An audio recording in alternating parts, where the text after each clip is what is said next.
Hello दोस्तों, welcome to my channel. तो दोस्तों, आज मैं कुछ मोस्ट इंपॉर्टेंट क्वेश्चन कराने वाला हूं प्राचीन इतिहास से, जो कि वर्धन वंश से। ठीक, और इससे पहले मैंने गुप्त साम्राज्य तक पढ़ा दिया था। इससे पहले हमारी 9 वीडियोज़ बन चुकी हैं, तो ये हमारी 10वीं वीडियोज़ है। अगर आपने वो वीडियोज़ नहीं देखी हैं तो उन्हें भी देख लेना, क्योंकि मैंने मोस्ट इंपॉर्टेंट क्वेश्चन कराए हैं, वो भी कम समय में। ठीक, अगर आप किसी भी एग्जाम की प्रिपरेशन कर रहे हैं तो यह सीरीज आपके लिए बहुत ही अच्छा है, क्योंकि ये हमारी प्राचीन इतिहास की जो सीरीज है, इसमें सिर्फ मोस्ट इंपॉर्टेंट क्वेश्चन होने वाले हैं। एक तरह से ऐसे समझो जैसे ये आपके नोट्स हैं। आपको नोट्स बनाने की जरूरत नहीं है, सिर्फ इन वीडियोज़ को देख लो और आपका प्राचीन इतिहास से कोई भी क्वेश्चन मिस नहीं होगा। तो बढ़ते हैं क्वेश्चन की तरफ। तो बात करते हैं पुष्यभूति वंश। ठीक, तो पुष्यभूति वंश को ही वर्धन वंश कहते हैं, और इस काल को गुप्तोत्तर काल या पूर्व मध्य काल भी कहा जाता है। ठीक, गुप्तोत्तर काल मतलब गुप्त साम्राज्य के बाद के टाइम। ठीक, तो बात करते हैं वर्धन वंश के संस्थापक कौन थे। ठीक है, वो थे पुष्यभूति। ठीक, इसलिए ही इसे पुष्यभूति वंश भी कहा जाता है। और इनकी राजधानी थी थानेश्वर में, हरियाणा के पास कुरुक्षेत्र के थानेश्वर नामक स्थान पर। तो इस वंश का सबसे प्रभावशाली शासक था प्रभाकर वर्धन। ठीक, तो इनके बारे में कुछ बात कर लेते हैं। इनकी पत्नी का नाम था यशोमती, और इन्हों के 3 औलाद थी। ठीक, एक थी लड़की जिसका नाम राज्यश्री था, और बड़ा बेटा राज्यवर्धन, और दूसरा बेटा हर्षवर्धन। ठीक, तो राज्यश्री का विवाह हो गया कन्नौज के राजा के साथ, उसका नाम था गिरिवर्मा। ठीक, तो एक राजा था मालवा का राजा। ठीक, मालवा का राजा था देवगुप्त। तो उन्होंने गिरिवर्मा की हत्या कर दी।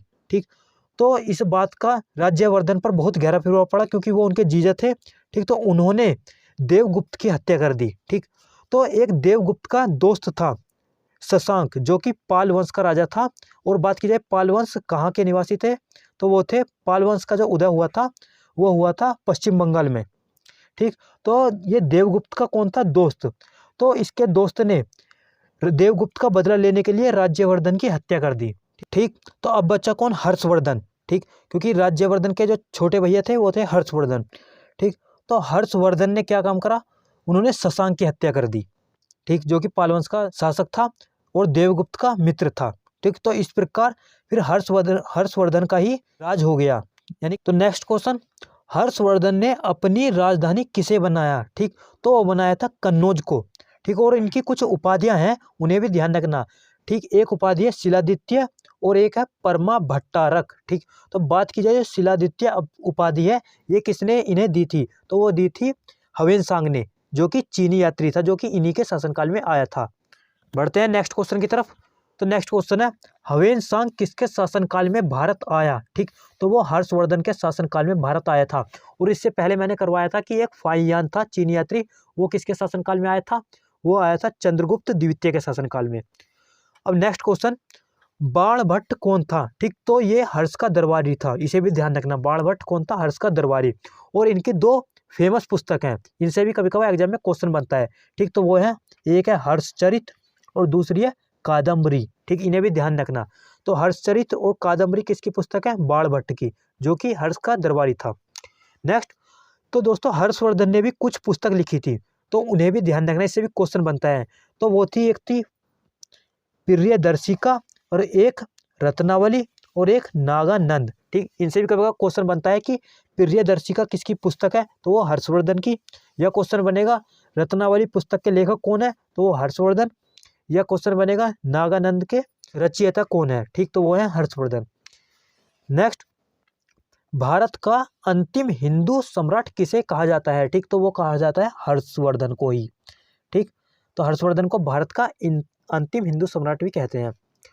तो बात करते हैं दोस्तों वाकाटक राजवंश। ठीक, वाकाटक राजवंश, हालांकि इससे ज़्यादा मोस्ट इंपोर्टेंट क्वेश्चन है नहीं, तब भी मैं कुछ खास क्वेश्चन जो है उन्हें बता देता हूँ। तो बात करते हैं जो वाकाटक वंश था, उसकी स्थापना कब हुई, तो उसकी स्थापना हुई थी 255 ईस्वी में। और किसने की थी, विंध्य शक्ति ने। ठीक, विंध्य शक्ति ने। और नेक्स्ट, वाकाटक वंश का कौन से शासक ने सम्राट की उपाधि धारण की थी, तो वो की थी प्रियव्रतसेन प्रथम ने। ठीक, तो जो वाकाटक वंश का जो प्रियव्रतसेन प्रथम जो शासक था, सिर्फ उसी ने ही सम्राट की उपाधि धारण की थी। ठीक, और इसने 4 अश्वमेध यज्ञ भी कराए थे, इसे भी ध्यान रखना, इसने 4 अश्वमेध यज्ञ भी कराए थे। नेक्स्ट, गुप्त शासक चंद्रगुप्त द्वितीय ने किस शासक से अपनी पुत्री का विवाह करवाया? ठीक, जो गुप्त शासक था चंद्रगुप्त द्वितीय, तो उसने वाकाटक का राजवंश का एक राजा था, उससे अपनी पुत्री का विवाह करवाया था। वो करवाया था रुद्रसेन प्रथम से। ठीक, रुद्रसेन प्रथम से। और दोस्तों इसे भी ध्यान रखना, ये ब्राह्मण था। ठीक, कौन? रुद्रसेन प्रथम, ये ब्राह्मण था। और गुप्त वंश के शासकों ने भूमिदान रुद्रसेन को ही किया सबसे ज्यादा। ठीक, मतलब जो सबसे ज्यादा भूमिदान किसने किया था, मतलब ब्राह्मणों को जो भूमिदान सबसे ज्यादा किस वंश ने दिया था? वो दिया था गुप्त वंश के शासकों ने।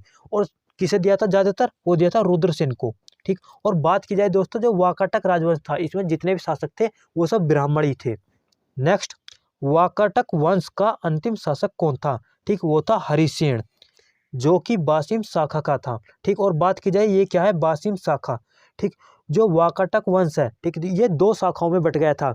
एक थी बासिम शाखा और एक थी प्रधान शाखा। ठीक, इसे भी ध्यान रखना। तो ये हरिसेन जो था ये बासिम शाखा का ही एक था। ठीक, और बात की जाए बासिम शाखा का सबसे शक्तिशाली शासक कौन था? वो हरिसेन ही था। ठीक, जो कि अंतिम शासक भी है वाकाटक वंश का। बढ़ते हैं नेक्स्ट क्वेश्चन की तरफ।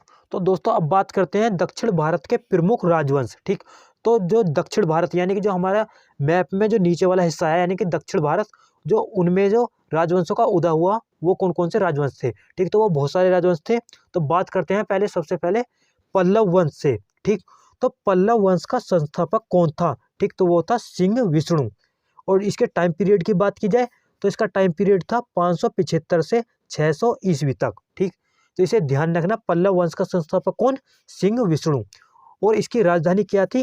कांचीपुरम। ठीक, इसे ध्यान रखना, कांचीपुरम। और बात की जाए ये कांचीपुरम कहाँ थी? तो ये तमिलनाडु में थी। ठीक, इसे कभी कांची भी कहते हैं, इतना भी ध्यान रखना। ठीक, ये कहाँ थी? तमिलनाडु में। और नेक्स्ट क्वेश्चन, भारवी कौन था? ठीक, तो भारवी सिंह विष्णु का दरबारी ही था। ठीक, और एक इनकी पुस्तक और है भारवी की, उसे भी ध्यान रखना, वो थी किरतार अर्जुन नियम। ठीक, किरतार अर्जुन नियम पुस्तक के लेखक कौन है? भारवी, जो कि सिंह विष्णु का दरबारी थे। और बात की जाए सिंह विष्णु कौन थे? पल्लव वंश के संस्थापक। नेक्स्ट, हवेनसांग किसके दरबार में आया था? ठीक, तो वो आया था नरसिंह वर्मन प्रथम। तो दोस्तों अब आप कंफ्यूज हो गए होंगे क्योंकि हवेनसांग तो हर्षवर्धन के शासनकाल में भी आया था।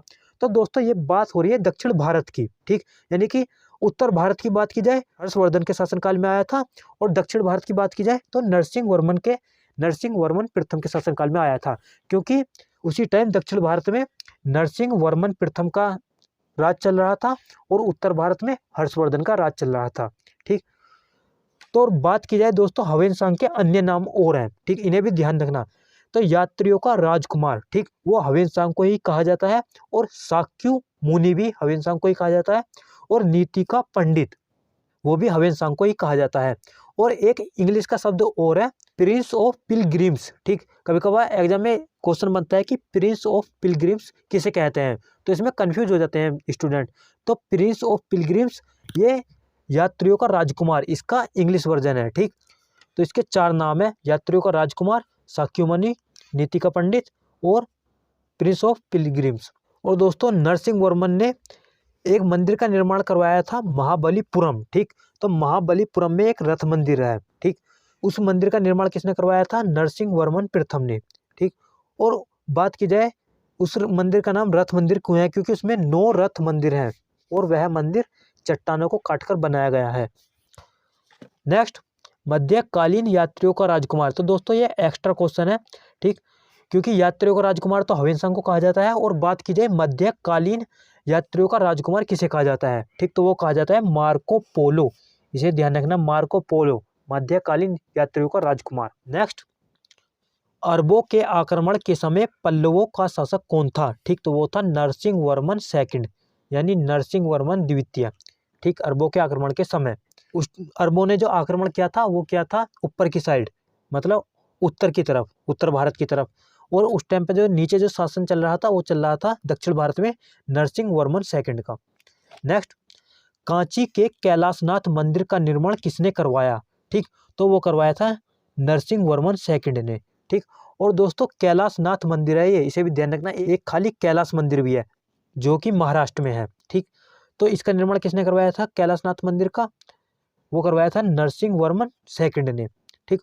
और इस मंदिर को राज सिद्धेश्वर मंदिर भी कहा जाता है, ठीक। और इसी मंदिर के निर्माण से द्रविड़ स्थापत्य कला की शुरुआत हुई, मतलब इस मंदिर के निर्माण से द्रविड़ शैली की शुरुआत हुई।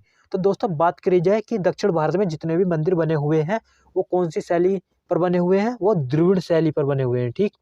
द्रविड़ शैली में बने हुए हैं। और बात की जाए जो उत्तर भारत में जितने मंदिर बने हुए हैं वो नागर शैली में बने हुए हैं, ठीक। इसे भी ध्यान रखना। नेक्स्ट क्वेश्चन, पल्लव वंश का अंतिम शासक कौन था, ठीक। तो इसे ध्यान रखना, वो था अपराजित वर्मन, अपराजित वर्मन, ठीक, पल्लव वंश का अंतिम शासक। नेक्स्ट, 10 कुमार चरित पुस्तक के लेखक कौन है, ठीक। तो वो है दंडी। और बात की जाए ये किसके दरबारी थे, ये थे नरसिंह वर्मन सेकंड के दरबारी, ठीक, यानी नरसिंह वर्मन द्वितीय के दरबारी। नेक्स्ट, कांची के मुक्तेश्वर मंदिर का निर्माण किसने करवाया, ठीक। तो वो करवाया था नंदी वर्मन द्वितीय ने। कांची के मुक्तेश्वर मंदिर का निर्माण किसने करवाया, नंदी वर्मन द्वितीय ने। और दोस्तों इन्होंने एक मंदिर का निर्माण और करवाया था, उस मंदिर का नाम है बैकुंठ, ठीक। इसे भी ध्यान रखना, बैकुंठ। तो दोस्तों यही थे कुछ मोस्ट इंपोर्टेंट क्वेश्चन। अगर आपको वीडियो अच्छी लगी हो तो please like share and subscribe कर देना, और मेरी इससे पहले की जो वीडियोज़ हैं उन्हें भी देख लेना। और यह सीरीज इस प्रकार कंटिन्यूअस आगे बढ़ती रहेगी। मिलते हैं नेक्स्ट वीडियो में। Thank you.